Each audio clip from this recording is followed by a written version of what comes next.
చేతి కడియం. బంగారయ్య వడ్డీ వ్యాపారి. ఆయన నివసించే రావిపాలెం వాళ్లే కాక ఆ చుట్టుపక్కల గ్రామాల వాళ్ళు కూడా అప్పు కోసం బంగారయ్య దగ్గరకు వస్తూ ఉండేవాళ్ళు. నగలు కానీ లేక ఏవైనా వస్తువులు కానీ తాకట్టు పెట్టుకొని వాటి విలువను బట్టి ఆయన అప్పులు ఇస్తూ ఉండేవాడు. బంగారయ్య దగ్గరకు తరచుగా అప్పు కోసం వచ్చే వాళ్ళలో వీరన్న ఒకడు. వీరన్న చాలా సామాన్యమైన రైతు. ఇలాంటి అవసరాలకు, పొలం పనులకు అతడు బంగారయ్య దగ్గర అప్పు చేస్తూ ఉండేవాడు. అప్పుకు వచ్చినప్పుడల్లా వీరన్న తన చేతుకున్న బంగారు కడియాన్ని తాకట్టు పెట్టి 50 వరహాలు తీసుకుపోతూ ఉండేవాడు. డబ్బు రాగానే ఆ 50 వరహాలు వడ్డీతో సహా బంగారయ్యకిచ్చి తన కడియాన్ని తీసుకుని వెళుతూ ఉండేవాడు. ఒకసారి వీరన్న బంగారయ్య దగ్గరకు అప్పు కోసం వచ్చినప్పుడు సమయానికి అక్కడ వీరేశం అనే బంగారు వస్తువులు చేసే అతను ఉన్నాడు. వీరన్న తనకు 50 వరహాలు అప్పు కావాలని చెప్పి బంగారయ్యకు తన చేతి కడియాన్ని ఇచ్చాడు. బంగారయ్య డబ్బు లెక్క చూసి అతడికిచ్చి పంపేశాడు. వీరన్న చేతి కడియాన్ని వీరేశం పరీక్షగా చూశాడు. ఆ చేతి కడియం చాలా నాసి రకం బంగారంతో చేసింది. పట్టుమని 10 వరహాల విలువ కూడా చెయ్యదు. ఎవరిని ఒక పట్టాన నమ్మని బంగారయ్య వీరన్న విషయంలో ఇంత పొరపాటు ఎలా చేశాడని వీరేశం ఆలోచించసాగాడు. వీరన్న ఇచ్చినది మంచి బంగారపు కడియం కాదని బంగారయ్యకు చెప్పకుండా తను వచ్చిన పని ముగించుకొని వీరేశం వెళ్ళిపోయాడు. అతడికి బంగారయ్యకు నాణ్యత గురించి బొత్తిగా తెలియదన్న నమ్మకం కలిగింది. ఆ తర్వాత నెల రోజులకు వీరేశం నాసిరకం బంగారంతో 4-5 రకాల వస్తువులు చేసి వాటిని బంగారయ్య దగ్గరకు తీసుకుపోయి, బంగారయ్య గారు, మా చిన్నమ్మాయికి పెళ్లి సంబంధాలు చూస్తున్నాము.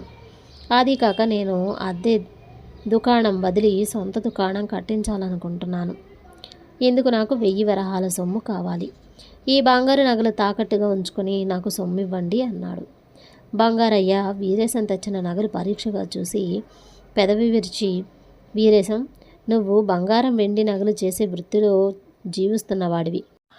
అటువంటి నీకు బంగారం గురించి మంచి చెడ్డలు తెలియవనుకోమంటావా అని అడిగాడు. వీరేశం, మీరేమంటున్నారో నాకు తెలియడం లేదు అన్నాడు. ఆ మాటలకు బంగారయ్య చిన్నగా నవ్వి, ఈ వస్తువులన్నీ నాసిరకం బంగారంతో చేసినవి. ఒకవేళ ఇటువంటి బంగారంతో మీ చిన్నమ్మాయి నగలు చేసి అత్తవారింటికి పంపారో గొడవలు రాగలవు. సరే, ఈ వస్తువులు తాకట్టు పెట్టుకునేందుకు నాకు ఎలాంటి అభ్యంతరమూ లేదు. అయితే వీటికి నీకు 500 వరహాల కన్నా ఎక్కువ ఇవ్వలేదు అన్నాడు. వీరేశం ముఖం చిన్నబుచ్చుకొని, ఒకే గ్రామం వాణ్ణి, మిమ్మల్ని మోసపుచ్చుతానని ఎలా అనుకుంటున్నారు? ఒంటరి వాణ్ణి కాదు, పిల్లలు గలవాణ్ణి, గ్రామం వదిలి పారిపోలేను కదా. నాసిరకం బంగారం అంటున్నారు, బాగుంది. మీరు ఇదే రకం బంగారంతో చేసిన వీరన్న చేతి కడియానికి 50 వరహాలు ఇస్తున్నారు. నా సంగతి వచ్చేసరికి నాసిరకం బంగారం అంటున్నారు అన్నాడు. బంగారయ్య 1-2 క్షణాలు తలాడిస్తూ ఊరుకుని తర్వాత, నువ్వు చాలా గట్టివాడివయ్యా వీరేశం. వీరన్న నాకు చేతి కడియం తాకట్టు పెడుతుండగా సమయానికి ఆ రోజున వచ్చావు. ఆ కడియాన్ని పరీక్షగా చూసావన్నమాట, అవునా అని అడిగాడు. వీరేశం అవునన్నట్టు తలాడించాడు. బంగారయ్య చిన్నగా చిటిక వేసి, వీరన్న చేతికున్న బంగారు కడియం మంచి బంగారంతో చేసినది కాదని నాకు మొదటి నుంచి తెలుసు అన్నాడు. మరి తెలిసి దాన్ని తాకట్టు పెట్టుకుని అంత మొత్తం అప్పుగా ఎలా ఇస్తున్నారు అని అడిగాడు వీరేశం. వీరన్న విషయంలో నేను మనిషిని నమ్మాను, అతడి వస్తువును కాదు. అతడు చాలా నిజాయితీపరుడు. బాల్యంలో కలిసికట్టుగా తిరిగిన వాళ్ళం. అతడి విషయంలో నేను ఏ తాకట్టు లేకుండా అప్పు ఇవ్వదలిచాను. అయినా అతను ఒప్పుకోలేదు. ఆ కడియాన్ని తాకట్టు పెట్టి కానీ నా నుంచి డబ్బు తీసుకోడు అన్నాడు బంగారయ్య. ఆ జవాబుతో వీరేశం కాస్త తేరుకొని, స్నేహితుడంటున్నారు, అలాంటప్పుడు మీరు వీరన్నకు ఇది నాసిరకం బంగారంతో చేసిన కడియమని చెప్పేయొచ్చు కదా అన్నాడు. అందువల్ల జరిగే మేలేంటి? ఆ కడియం 20 వరహాల విలువ కూడా చేయదని నాకు తెలుసు. కానీ ఆ మాట వీరన్నతో అన్నామనుకో, ఇక ఆ తర్వాత ఎంత అవసరం కలిగినా నా దగ్గరకు అప్పుకు రాడు. ఎవడో మోసబుద్ధి గలవాడు అతడి దగ్గర 100 వరహాలు తీసుకొని ఆ కడియం అంటగట్టాడు అన్నాడు బంగారయ్య. బంగారయ్యలో వీరన్న పట్ల ఉన్న అభిమానానికి ఆశ్చర్యపోయిన వీరేశం తను చేసిన మోసానికి సిగ్గుపడుతూ తను తెచ్చిన నాసిరకం బంగారు నగలు తీసుకుని అక్కడి నుంచి వెళ్ళిపోయాడు. కథ సమాప్తం. దయాగుణం. సీతాపురంలో లక్ష్మీపతి అనే భాగ్యవంతుడు ఉన్నాడు.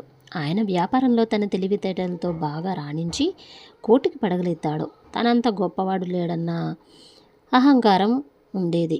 ఒక రోజున లక్ష్మీపతి ఇంటికి చలపతి అనే బంధువు వచ్చాడు. చలపతికి డబ్బు లేదు, కానీ కీర్తి ప్రతిష్టలు బాగా ఉన్నాయి. అతన్ని చూడటానికి సీతాపురం ప్రజలు లక్ష్మీపతి ఇంటికి తండోపతండాలుగా వచ్చారు. ఇది చూసి లక్ష్మీపతికి అసూయ పుట్టింది.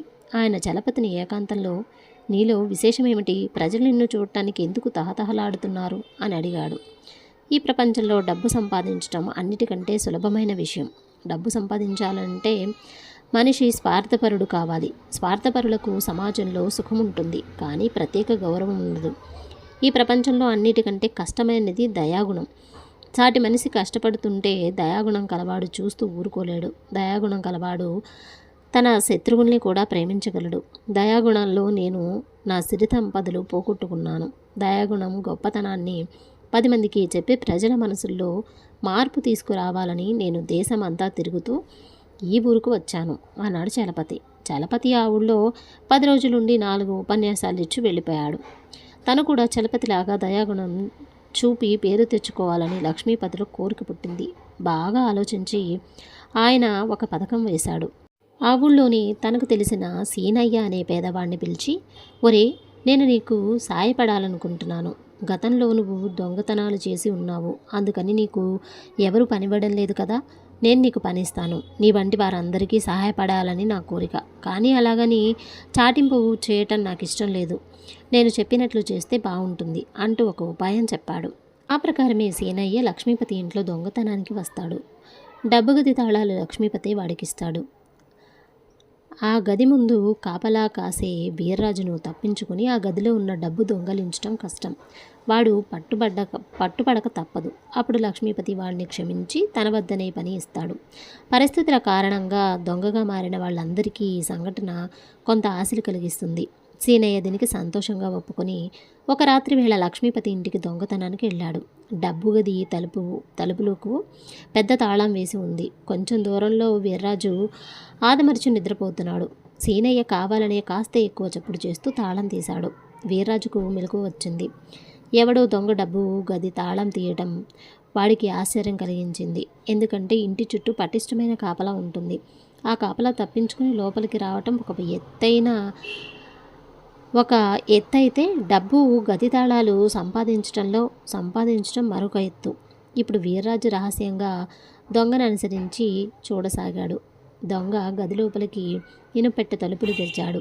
ఇనుపెట్టె లోపల నగలు, కాసులు, వజ్రాలు చూసేసరికి దొంగతో పాటు వీర్రాజు కళ్ళు కూడా చెదిరాయి. వాడు దొంగను పట్టుకొని ఇక్కడికి వచ్చి ఇనుప పెట్టె తెరిచావంటే నువ్వు సామాన్యుడివి కాదు.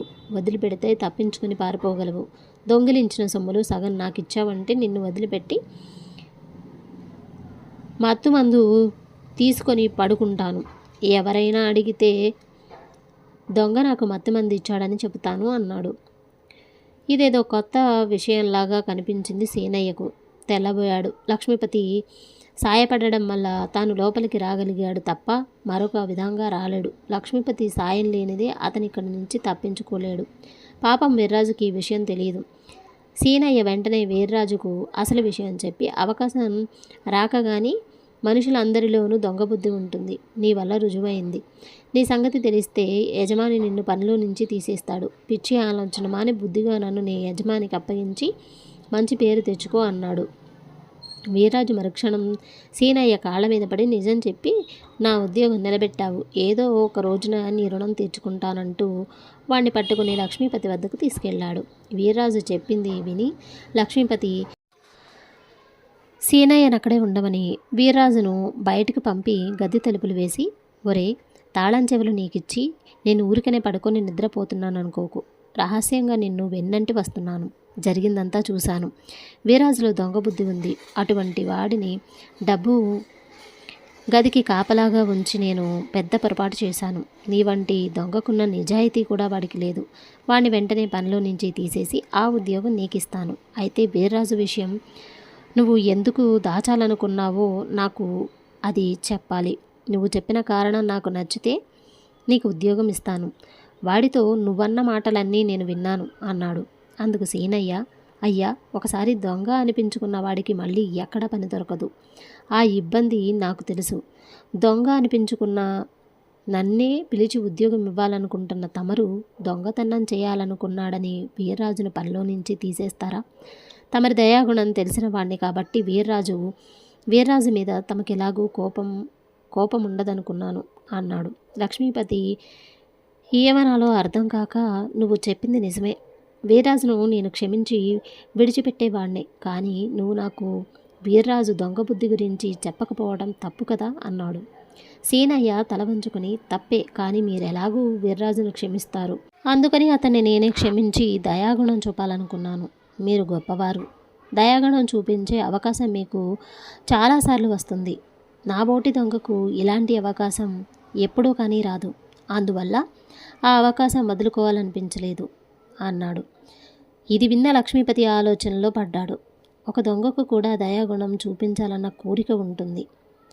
తనకు అలాంటి కోరిక ఇంటికి వచ్చిన చలపతిని చూసేదాకా పుట్టిన సీనయ్య చెప్పేదాకా వీర్రాజును కూడా క్షమించాలని తట్టనీలేదు. ఒకసారి దయాగుణం చూపాలనుకుంటేనే వీర్రాజు వంటి వాడి దొంగ బుద్ధి బయటపడి తనకెంతో ఉపకారం జరిగింది. ఇవన్నీ ఆలోచించి లక్ష్మీపతి ప్రచారం కీర్తి కోసం కాక నిజంగానే దయాగుణం అలవరుచుకొని మంచి పేరు తెచ్చుకున్నాడు. కథ సమాప్తం. పేదల కథ అయినటువంటి అన్నదానం. పట్టువదలని విక్రమార్కుడు చెట్టు వద్దకు తిరిగి వెళ్ళి చెట్టుపై నుంచి శవాన్ని దించి భుజాన్ని వేసుకుని ఎప్పట్లాగే మౌనంగా శ్మశానం కేసి నడవసాగాడు. అప్పుడు శవంలోని పేతాళుడు, రాజా, ఇంత అర్ధరాత్రి వేళ ఈ శ్మశానంలో ఇన్ని శ్రమలు కోర్చుకుంటున్నావంటే ఏదో ఒక ముఖ్యమైన కార్యం సాధించాలని అర్థమవుతుంది. అయితే ఆ కార్యం నీ స్వార్థం కోసమో పరోపకారం కోసమో తెలియడం లేదు. ఒకవేళ పరోపకారం కోసం అయితే నువ్వు ముందుగానే తగినంత జాగ్రత్త వహించడం అవసరం. అలా కానప్పుడు రామన్న అనేవాడిలాగా నిందతో పాటు ప్రాణాపాయాన్ని కూడా గురి కావగలవు. నీకు ముందు హెచ్చరికగా వాడి కథ చెబుతాను, శ్రమ తెలియకుండా విను మరి అంటూ ఇలా చెప్పసాగాడు. పూర్వం వరాహగిరి అనే గ్రామంలో వీరభద్రుడు అనే ఒక పెద్ద వ్యాపారి ఉండేవాడు. ఆయన ఎంతో తెలివితేటలతో బాగా కష్టించి నిజాయితీగా వ్యాపారం చేసి చాలా ధనం కూడబెట్టాడు. అయితే ఆయనను గురించిన వింత సంగతి ఏంటంటే, ఇంట్లో ఎంత ధనం మూలుగుతున్నా ధర్మగుణం దైవభీతి గల వినయభద్రుడికి ఏనాడు దాన ధర్మాలు చేయాలన్న ఆలోచన కలక్కపోవడం. వీరభద్రుడి దగ్గర ఎంతో కాలంగా పనిచేస్తున్న రామన్న అనే విశ్వాసపాత్రుడైన నౌకరు ఒకడుండేవాడు. వాడు ఒకనాడు యజమానికి కాళ్ళు పడుతూ, అయ్యా, తమరు కోపగించుకోనంటే ఒక మాట చెప్పాలనుకుంటున్నాను అన్నాడు. అందుకు వినయభద్రుడు చిన్నగా నవ్వి, ఒరే, నువ్వు కోపగించుకోదగిన మాట అన్నప్పుడు నేను పడకపోతే నేను యజమాని కాదు, నువ్వు నౌకరివి కాదు. సరే, ఎందుకు నువ్వు చెప్పాలనుకుందేంటో చెప్పు అంటూ ఇలా అడిగాడు. రామన్న సంశయిస్తూనే, అయ్యా, తమకు ఎంతో ఆస్తిపాస్తులు ఉన్నాయి కదా, నా అనేవారెవరూ లేరు కదా, దాన ధర్మాలు చేసి ఒకంత పుణ్యం ఎందుకు సంపాదించుకోకూడదు అన్నాడు. నౌకర్ మాటలు విని వినయభద్రుడు ఒక్క క్షణం ఆశ్చర్యపోయి, ఒరే రామన్న, నీ దగ్గర డబ్బు లేదు కాబట్టి అలా మాట్లాడుతున్నావు. నిజంగానే నీకు డబ్బులు ఇస్తే సొంతానికి దమ్ముడి వాడుకోకుండా దాన ధర్మాలకు ఖర్చు పెట్టగలవా అని ప్రశ్నించాడు. రామన్న తడువుకోకుండా, అయ్యా, ఖర్చు పెట్టగలను అన్నాడు. అలా అయితే ఒక పని చెయ్యి, నీకు 100 వరహాలు ఇస్తాను.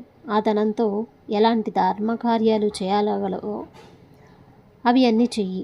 ఒక సంగతి మాత్రం గుర్తుంచుకో, ఇందులో నా పేరు ఎవరికి తెలియకూడదు మరి అన్నాడు. రామన్నకు 100 వరహాలు ఇచ్చాడు. అది వేసవికాలం. రామన్న యజమాని ఇచ్చిన ధనంతో గ్రామంలో ప్రధాన వీధిలో అక్కడక్కడ చలివేంద్రాలు కట్టించాడు. ఆ వీధి వెంట పోయే బాటసారులందరూ గ్రామస్తులు అక్కడ దొరికే చల్లని నీరు తాగి రామన్న పరోపకార బుద్ధిని ఎంతగానో మెచ్చుకున్నారు.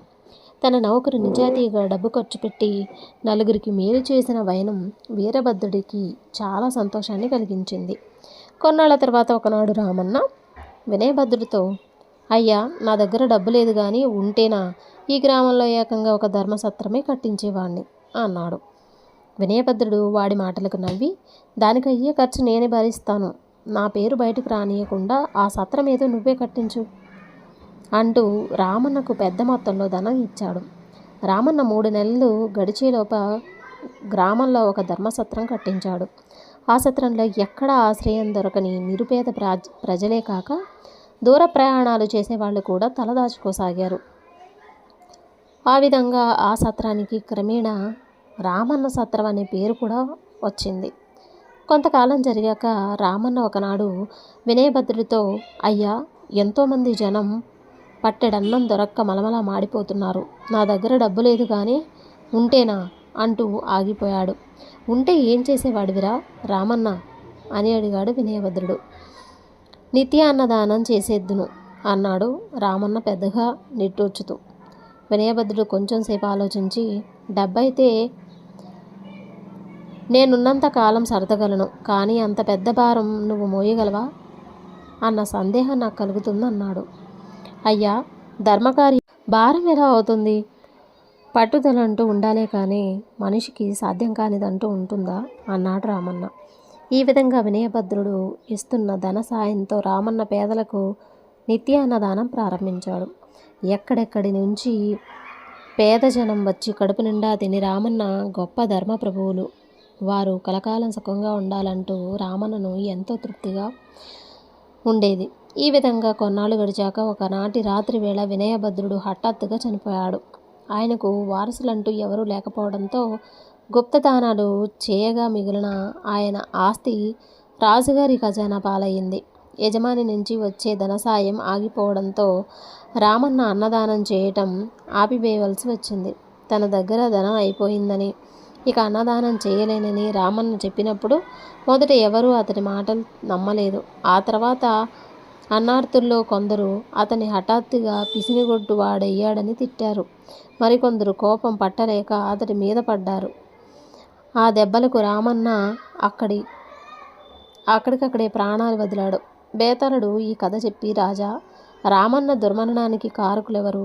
వినయభద్రుడా, అన్నార్తులా? ఈ సందేహానికి సమాధానం తెలిసి కూడా చెప్పకపోయావో నీ తల పగిలిపోతుంది అన్నాడు. దానికి విక్రమార్కుడు, వినయభద్రుడు రామన్న కోరిన మీదట తనను బ్రతుకుతామన్నంతకాలం ధనం ఇచ్చాడు. ఆయన నిస్వార్థపరుడు. తను చేస్తున్న గుప్తదానం సంగతి ఎవరికీ తెలియకూడదని రామన్నను హెచ్చరించాడు కూడా. అంతేకాక రామన్నకు వస్తున్న పేరు ప్రఖ్యాతులు చూసి ఆయన ఏనాడు అసూయపడలేదు. తన యజమాని ఇచ్చిన ధనాన్ని సద్వినియోగం చేయవలసిన బాధ్యత రామన్నది. బతకడానికి ఆహారం సంపాదించుకోవటం అనేది ఎవరికి వాడు తేల్చుకోవాల్సిన సమస్య. ఏ తీర్థయాత్రలకో శరీర కష్టం చేసి ఆహారం సంపాదించుకోలేని వృద్ధులకో వికలాంగులకో అన్నదానం చేయటం సమంజసమే అయినది. అలా కాక ఉచితంగా అన్నం దొరుకుతుందని ఆశతో సోమరులైన వారికి అన్నదానం చేయటం అర్థం లేని పని. అలాంటి సోమరులకు వినయభద్రుడు ఇచ్చిన ధనంతో రామన్న వృత్తి విద్యలు నేర్పించటము లేక కాయ కష్టం చేసే అలవాటు కలిగించటము చేస్తే బాగుండేది. అంతేకాక నిరంతరం అన్నదానం చేయటం దేశపాలకులైన రాజులకు కూడా సాధ్యపడదు. స్వతంత్రంగా ఇతరులను ఆదుకునే శక్తి లేనివాడు ఇతరులు తన మీద ఆధారపడే దుస్థితిని దీర్ఘకాలం పాటు కొనసాగించరాదు.